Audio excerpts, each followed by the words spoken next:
आता है F बराबर हो गया Q1 Q2 अपान क्या होता है R स्क्वायर। तो जो ये हमारा प्रोपोर्शनलिटी है इसको हम लोग हटाने के लिए क्या करते हैं, यहाँ पे हम लोग K लगा देते हैं। और हमारे ठीक है ना साइंटिस्ट साहब ने बताया था कि जो ये K की जो वैल्यू होती है इन एयर, कहाँ पे बताया था, इन एयर, या फिर एक मीडियम में उन्होंने बताया। और उन्होंने बताया कि K की जो वैल्यू होती है वो होती है 9 गुणे 10 पे पावर 9, ठीक है ना।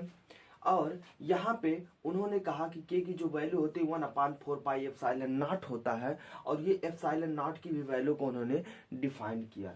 कितने लोग, हम कई बार क्लासों में पढ़ाते वक्त हम लोगों ने देखा है कि K के मात्रक को सभी लोग भूल जाते हैं।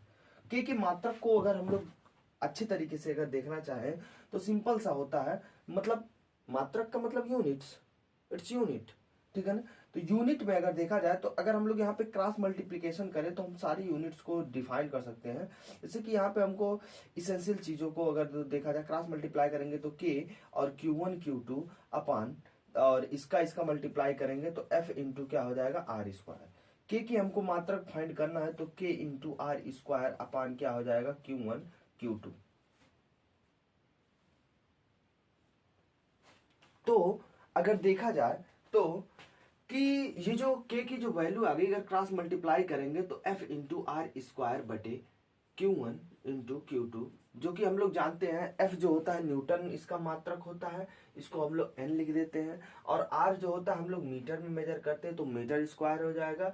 और Q1 और Q2 को हम लोग कुलाम में स्क्वायर करते हैं क्योंकि दोनों ही कुलाम मात्रक है तो दोनों का मात्रक स्क्वायर हो जाएगा। तो कुलाम स्क्वायर मतलब K का जो मात्रक हो गया newton into metre square upon coulomb square होता है।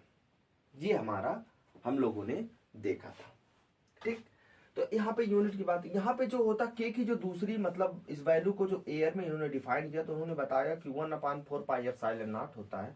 और ये जो एप्सिलॉन नॉट की जो वैल्यू होती है वो करीब होती है, ठीक है ना, 8.85 गुणे 10 पे पावर 12। अब इसके यूनिट को डिफाइन करना फिर वही सुविधा है, क्रॉस मल्टीप्लीकेशन करो। अब अगर हम लोग कुलाम के मतलब देखा जाए तो हमारा यही होता है, यह बराबर होता है के के जगह पे हम लोग लिख सकते हैं 1/4 pi epsilon not into Q1 Q2 अपान क्या होता है आर स्क्वायर।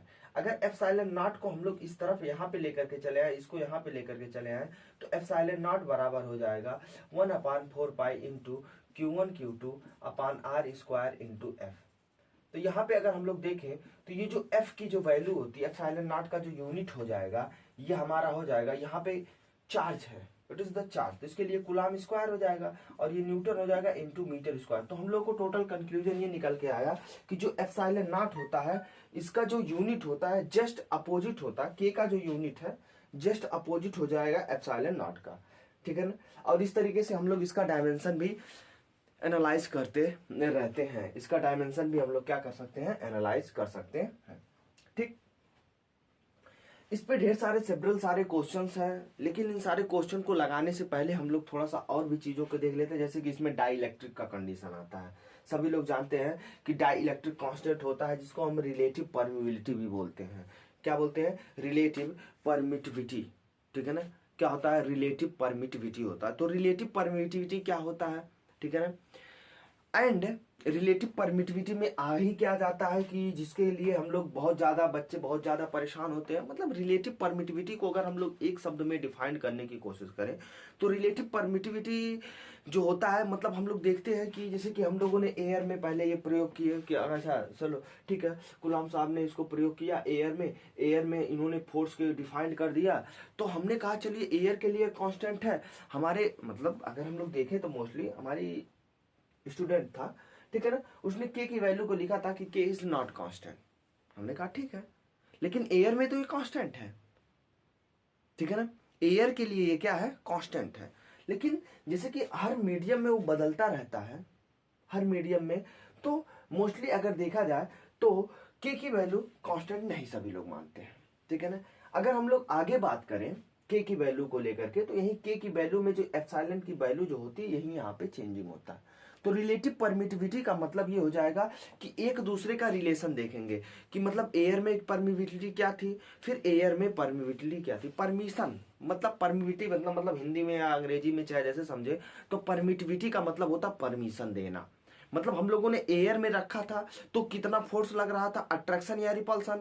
अब एयर में से हम हटा दिए और हम लोग उसको रख दिए जल में या वाटर में, H2O में, या किसी मीडियम में रख दिया, या किसी बीच में डाइलेक्ट्रिक मीडियम लेकर के आए, तो क्या हो रहा है, तो कितना परमिशन मिल रहा है उसके लिए हम लोगों ने देखा।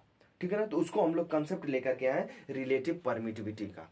ठीक है ना, तो रिलेटिव परमिटिविटी का जो कंसेप्ट हम लोगों का आता है, ठीक है ना, वो अगर हम लोग देखा जाए तो रिलेटिव परमिटिविटी का जो कंसेप्ट होगा, ठीक है ना, वो यहीं से उठ करके आता है। ठीक है ना, ठीक है। तो अगर हम लोग देखा जाए रिलेटिव परमिटिविटी का, तो मोस्टली एक ही फार्मूला हम लोगों को निकल के आता है रिलेटिव, ठीक है ना, परमिटिविटी का एक ही कंसेप्ट निकल के आता है। ठीक है ना, तो रिलेटिव परमिटिविटी का फार्मूला भी हमारे सामने सीधे सीधे आता है कि रिलेटिव परमिटिविटी बराबर होता है, ठीक है ना, रिलेटिव परमिटिविटी जो हो जाता है हमारा, तो हम लोग जैसे कि अलग अलग, जैसे कि हम लोगों ने एयर के लिए अगर देखा जाए तो एयर के लिए हम लोगों का फार्मूला हो जाता है 1/4πε0 इंटू Q1 इंटू Q2/r² होता है। लेकिन अगर इसी को मीडियम में रख दिया जाता है, F अगर फोर्स हमको किसी मीडियम में निकालना है, मान लो किसी माध्यम में निकालना है, तो 1/4πε0 Q1 Q2/r², गलत, क्योंकि एप्सिलॉन नॉट हो ही नहीं सकता है, एप्सिलॉन नॉट तो एयर के लिए है। ठीक है ना, तो मतलब हम इसको क्या मान लेते हैं, एयर, मतलब एप्सिलॉन को हम लोग मान लिए मीडियम, ये क्या हो गया, मीडियम। कभी कभी हम लोग इसी को देखते हैं तो ये मीडियम हो गया और ये एयर हो गया, एयर और मीडियम को हम लोग कंपेयर कर लेते हैं। अब एयर और मीडियम को अगर हम लोग कंपेयर करें तो हम लोग देखेंगे कि एफ एयर बटे क्या हो जाएगा, एफ मीडियम, ठीक है ना, equal to 1/4πε0 into Q1 Q2 अपान क्या हो जाएगा, r², और मीडियम के लिए हमारा 1/4πε होता है इंटू Q1 Q2 अपान क्या होता है, r²। देखो ये दोनों कट जाएगा, ये सब कट जाएगा, बचेगा क्या, एफ एयर बटे एफ मीडियम। ठीक है ना, अब यहाँ पे 1/4πε मतलब एप्सिलॉन नॉट बचता है, यहाँ पे क्या बचेगा, 1 एप्सिलॉन। अगर हम इसको पलट देते हैं, मतलब पलटने का मतलब वही होता है कि हम इसको ऊपर लेकर के जाएंगे, तो ये ऊपर वाला नीचे हो जाता है, नीचे वाला ऊपर हो जाएगा, तो एफ एयर बटे हो जाएगा एफ मीडियम, ठीक है ना, इक्वल टू, ठीक, एप्सिलॉन बटे क्या हो जाएगा, एप्सिलॉन नॉट। यही जो वैल्यू होती है हमारी क्या होती है, रिलेटिव परमिटिविटी की होती है। क्या होती है, रिलेटिव परमिटिविटी की होती है। और रिलेटिव परमिटिविटी को हम लोग मोस्टली या तो के से डिनोट कर दें, या फिर हम लोग क्या कर दें, ई आर से भी डिनोट करते हैं। आर क्या हो जाता है, रिलेटिव परमिटिविटी हो जाता है, इक्वल टू ई अपान क्या हो जाता है, एप्सिलॉन नॉट। ठीक है ना, तो हम लोग इसको क्रॉस मल्टीप्लाई कर देते हैं मोस्टली, क्योंकि हमको मीडियम की वैल्यू पता करना है। मीडियम की वैल्यू ई आर बराबर क्या हो गया, एप्सिलॉन नॉट, खत्म, रिलेटिव परमिटिविटी ई आर हो गया।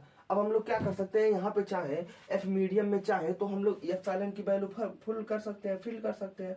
तो एफ मीडियम बराबर हो जाएगा 1/4π, ठीक है ना, इसकी वैल्यू रखेंगे तो यहाँ पे हम लोग थोड़ा सा ऐसे करके लिखते हैं, एप्सिलॉन नॉट और E R into Q1 Q2 अपान क्या हो जाएगा, r²। जरा इसको ध्यान से देखो, इतना चीजों को जरा ध्यान से देखो, ठीक है ना, हम लोग क्लास में भी एक चीज को डिस्कस किए थे, ठीक है ना।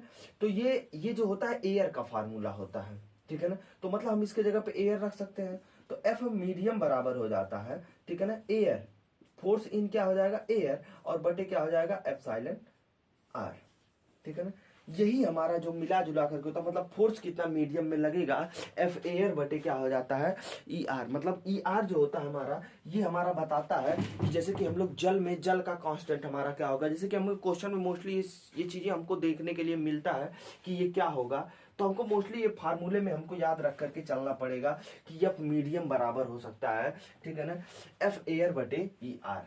क्या हो जाएगा, एफ मीडियम बराबर क्या हो जाएगा, एफ एयर बटे ई आर। इस चीज को हम लोग क्या कर सकते हैं, देख सकते हैं, ठीक है ना, इस चीज को हम लोग क्या कर सकते हैं, देख सकते हैं, ठीक है ना। अब हम लोग बात कर रहे हैं, ठीक है ना, हमको ये फार्मूला, ये दो चीजें हमको देखने के लिए समझ में आ गई। एक होता है एफ मीडियम, ठीक है ना। एफ मीडियम बराबर क्या होता है, फोर्स इन एयर बटे क्या हो जाएगा, ई आर। ई आर क्या हमारा रिलेटिव परमिटिविटी है, जैसे कि हम लोगों को दे देगा वाटर की परमिटिविटी, ठीक है ना, मतलब कि हम लोगों को दे देगा मीडियम की परमिटिविटी, नहीं देगा मोस्टली, मतलब हमको देगा हमेशा यही देगा, ई आर की वैल्यू देता है, रिलेटिव परमिटिविटी की ही वैल्यू हमको क्या करता है, मोस्टली देता है, ठीक है ना। और ये मीडियम के लिए अगर देखा जाए,